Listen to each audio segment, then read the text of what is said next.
Yes, Mother Diabolical coming at you with another movie review. I'm going to talk about Until Dawn. This movie came out like last month, I think in April. And it's basically a video game movie, but this movie kind of reminded me of Cabin in the Woods that came out in like 2012. That's basically what this movie was to me. It reminded me of Cabin in the Woods, you know. The only thing that was kind of different was, the time kept rewinding back every time they lost their lives. And, the time kept going back. And they had a certain amount of chances to survive the night, basically what this movie was. I ain't never played the video game, so I really don't know, how the video game works. But from going by the movie, they had, tried to survive the whole night. Some of these people, some of the people in the movie, they got unalive in these crazy ways, man. They start drinking some water and they start blowing up. That was hilarious. It's a typical horror movie, basically. I enjoyed watching it. I thought this movie was going to be some BS, but I liked it, though. I give it a 4 out of 5. Like I said, it reminded me of Cabin in the Woods. They took a lot of aspects from Cabin in the Woods and just turned it to this, movie. But, the video game ain't like Cabin in the Woods, but the movie, they kind of, that's what it reminded me of, basically what I'm saying. And, I enjoyed the movie. I enjoyed the cast. I liked everything about this movie.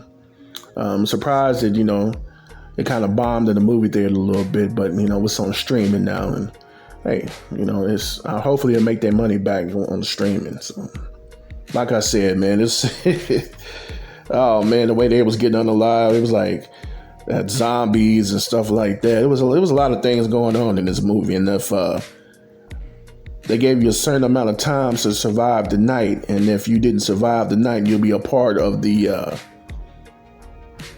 whatever's going on with this stuff. It's basically like the video game. If you don't survive it, you'll be a part of the video game, basically. So just one female was trying to find her friend. Her friend ended up going to this place. I don't know how they got there.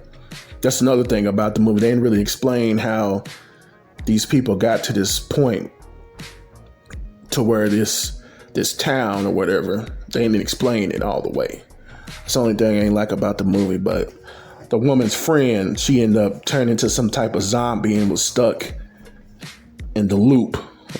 So she was a part of the people that was the demons or the zombies or whatever creatures that was a part of this loop, this time loop that was going on. And she was a part of it.